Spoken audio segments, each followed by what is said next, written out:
Hello guys, welcome to Pakistani fair reaction. कैसे हैं आप सब? उम्मीद है आप सब खैरियत से होंगे, ठीक होंगे और आबाद होंगे। हमारी दुआ यही आप खुश रहें, आबाद रहें। मेरा नाम है अफान। मेरा नाम मंसूर सुगैस। आज की वीडियो काफ़ी कमाल की और इंटरेस्टेड होने लगी है। आज हम इसमें लेकर आ गए हैं इंडियाज मोस्ट डेंजरस गैंगस्टर। तो गैंगस्टर को आप पता है यार, हर इस टाइम तो हर देश में इतने से इतने बड़े बड़े और बढ़ भी चुके हैं, ज्यादा से ज्यादा होते जा रहे हैं। मूवीज में तो हम देखते हैं, लेकिन आज रियल में इंडिया के देखेंगे। तो वीडियो को रीजनिंग आप सब भाइयों को मिल जाएगा डिस्क्रिप्शन में। वीडियो को लास्ट तक देखिएगा। तो कांडन करते हैं 3, 2, 1 एंड स्टार्ट।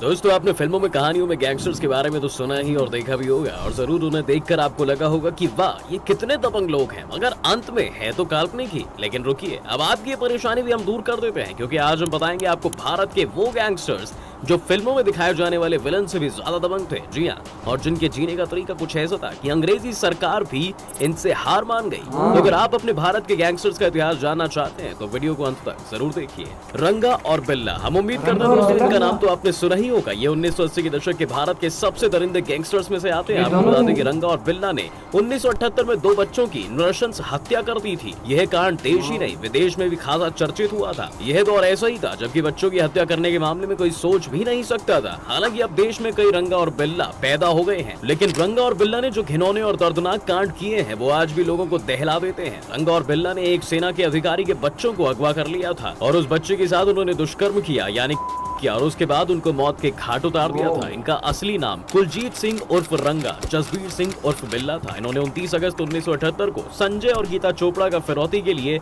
अपहरण कर लिया था। 3 दिन बाद दोनों भाई बहनों के शव बरामद किए गए। रंगा बिल्ला को एक ट्रेन से गिरफ्तार किया गया था और 4 साल तक चली सुनवाई के बाद 1982 में उन्हें फांसी दे दी गई। दोनों बच्चों के नाम पर बाद में वीरता पुरस्कार शुरू किया गया, जो हर साल दिया जाता है। भूपत सिंह चौहान, दोस्तों ठाकुर जाति के बारे में तो आप जानते होंगे। दबंग, निडर और अपनी इज्जत के लिए जान तक न्यौछावर करने वाले ऐसे ही कुछ भूपत सिंह चौहान थे। इनके कहर से जहां राज्य रजवाड़े और अंग्रेज कांपा करते थे, वहीं गरीबों के दिल में उसके लिए सर्वोच्च स्थान था। आपको बता दें, रियल लाइफ के ये रॉबिन हुड थे, रॉबिन हुड चौहान। जी हाँ, और इसी वजह से इन्हें इंडियन रॉबिन हुड भी कहा जाता है। और इनकी जिंदगी का एक रिकॉर्ड और भी है कि इन्हें आज तक पुलिस कभी पकड़ ही नहीं पाई। सोचिए, इतनी बड़ी पुलिस की सेना और अकेला आदमी जो पूरे भारत में कहर मचा रहा है, मगर अकेला किसी के हाथ नहीं आ रहा है, वो शख्स कितना दबंग और दिमाग से तेज होगा। गुजरात के काठियावाड़ में रहने वाले भूपत सिंह को अंतिम समय तक ना तो किसी राजा की सेना पकड़ सकी और ना ही ब्रितानी फौज, और अंत में आके कई अंग्रेजों को मौत की नींद सुला देने वाले भूपत सिंह के बिना ही अंग्रेजों के वापस इंग्लैंड लौटना पड़ा। अंग्रेज शासन के अंत के बाद इधर भारत सरकार भी भूपत को कभी पकड़ नहीं सकी। तो ये इकलौते ऐसे गैंगस्टर्स हैं जिन्हें पूरी 2 सरकारें तक नहीं पकड़ पाई। और 1947 की आजादी के बाद पूरे देश में सांप्रदायिक दंगे भड़क उठे थे। इस दौरान भूपत और उनके साथियों ने अपने दम पर सैकड़ों महिलाओं की आबरू बचाई थी। भूपत सिंह ने सैकड़ों बार पुलिस को चकमा दिया। देश आजाद होने के बाद 1948 में भूपत के कारनामे चरम पर पहुंच गए थे और पुलिस भूपत को रोकने और पकड़ने में पूरी तरह नाकाम हो गई थी। 60 के दशक में डाकू भूपत सिंह अपने 3 खास साथियों के साथ देश छोड़कर गुजरात के सरहदी रास्ते कच्छ से पाकिस्तान जा पहुंचे। कुछ समय बाद उसने वापस भारत आने का इरादा किया, लेकिन भारत पाक पर मचे घमासान के चलते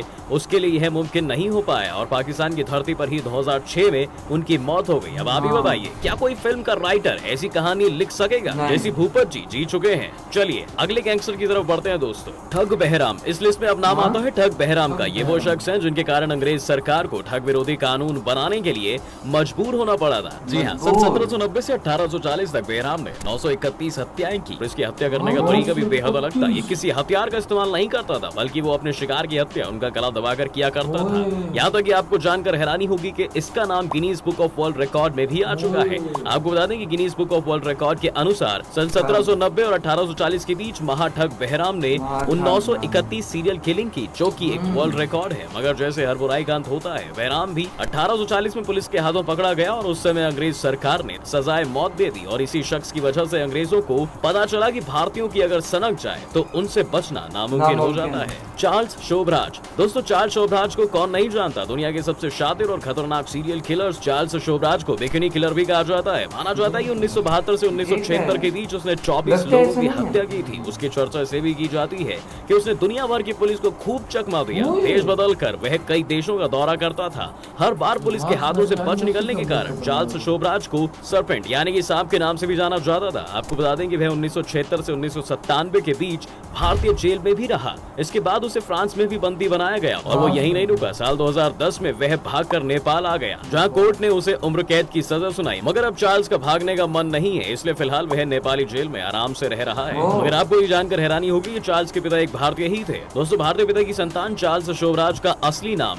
हतुचंद भावनानी गुरुमुख चार्ल्स शोभराज है। इसी वजह से यह एक भारतीय गैंगस्टर माना जाता है। 1970 के दशक में दक्षिण पूर्वी एशिया में लगभग सभी देशों में विदेशी पर्यटकों को अपना शिकार बनाने वाला चार्ल्स शोभराज चोरी और ठगी का भी माना हुआ खिलाड़ी है। और भारत से अपराध करने की सारी टेक्निक सीखने के बाद वो पेरिस चला गया और वहाँ वो ठग नहीं बल्कि एक सेलिब्रिटी बनकर निकला। जी हाँ, वहाँ उसका स्वागत एक सेलिब्रिटी की तरह हुआ। इसके बाद चार्ल्स ने पारसी लड़की चंतल से लव मैरिज कर ली और बात यहीं तक नहीं रुकी। इन दोनों ने मिलकर बंटी और बबली की तरह काम किया और सबको ठगा। चंतल से चार्ल्स को एक बेटी भी हुई और इसके बाद चार्ल्स को एक बार फिर से प्यार हुआ। इस बार लड़की का नाम मैरी एंड्री था, जिसके साथ मिलकर चार्ल्स ने कई महिलाओं को अपना शिकार बनाया और यहाँ से वो बिकनी किलर के नाम से फेमस हो गया। इसके बाद उसने पूरी दुनिया में अपने कारनामे मशहूर किए, कई ठगी की और कई जेल तोड़कर फरार भी हो गया और ना जाने क्या क्या। मगर अंत में आगे जब वो गैर कानूनी तरीके से नेपाल में घुसा तो उसे गिरफ्तार कर लिया गया और कई मुकदमे चलाए गए।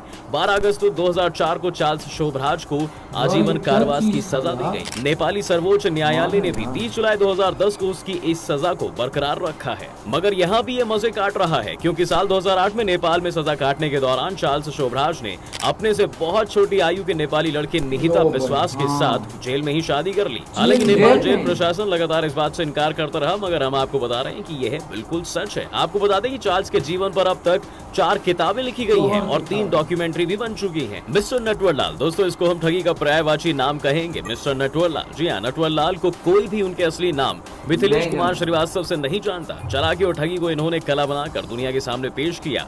ये इतना फेमस हुआ कि उस पर बहुत सारी किताबें भी लिखी गई और फिल्म बनी मिस्टर नटवरलाल, जिसमें अमिताभ बच्चन हीरो थे। 2 और 5, हेरा फेरी और हाल ही में बनी फिल्म राजा नटवरलाल जैसी फिल्में भी उनके जीवन से इंस्पायर हैं। देश के सारे ठग नटवरलाल के नाम बड़ी इज्जत से लेते हैं और अपनी ठगी के धंधे में घुसने से पहले नटवरलाल के पैर छूकर निकलते हैं। नटवरलाल की काफी अच्छी स्टोरी है यार इनकी और काफी। और यार मैं तो ठग लाल पे महान नाम है उसका, उस पे हैरान हूँ भाई। 931 उसने कैसे भाई कत्ल कर दिया, वर्ल्ड रिकॉर्ड बना दिया, रिकॉर्ड बनाया हुआ है उसमें। लोग कैसे कैसे वर्ल्ड रिकॉर्ड बनाते हैं और इसने कैसे यार इसने कैसा बना दिया। और ये दूसरा और बिल्ला और क्या नाम था उसका, बिल्ला और दूसरा जैक लाल था कि क्या, हाँ इसी तरह दोनों जो जोड़ी थी वो भी बड़े वो टाइप के यार। ये जो एंड में था जिसने जेल में शादी कर दी थी, ये कितना शादी की है यार। मैं तो कहता हूँ उसके बाद दोबारा कितना ज्यादा भाई इन्होंने दूसरा क्राइम किया है बहुत। और ये भाई फिल्में जो बन रही हैं इनकी नाम से बन रही हैं। और एक था जो पाकिस्तान में आके उनकी हत्या हो गई थी और दूसरा उसको पूरी पुलिस ने जितनी भी 2 सरकारें थी उन्होंने भी उसे पकड़ने से इनकार कर दिया और आखिरकार पाकिस्तान में ही वो मर गया था इधर आके। तो यार बहुत ही इसमें हमने देखा है, इंटरेस्टिंग वीडियो लगी है। वो देखे हैं, लेकिन ऐसे किस्से इंडियन जैसे नहीं देखे भाई। बाकी यार इंडियन में भाई हर चीज की भाई जो है लेवल है, अपना लेवल है। तो यार मिलते हैं नेक्स्ट वीडियो में, तब तक के लिए अपना बहुत ज्यादा ख्याल रखिएगा। तो यार बाय।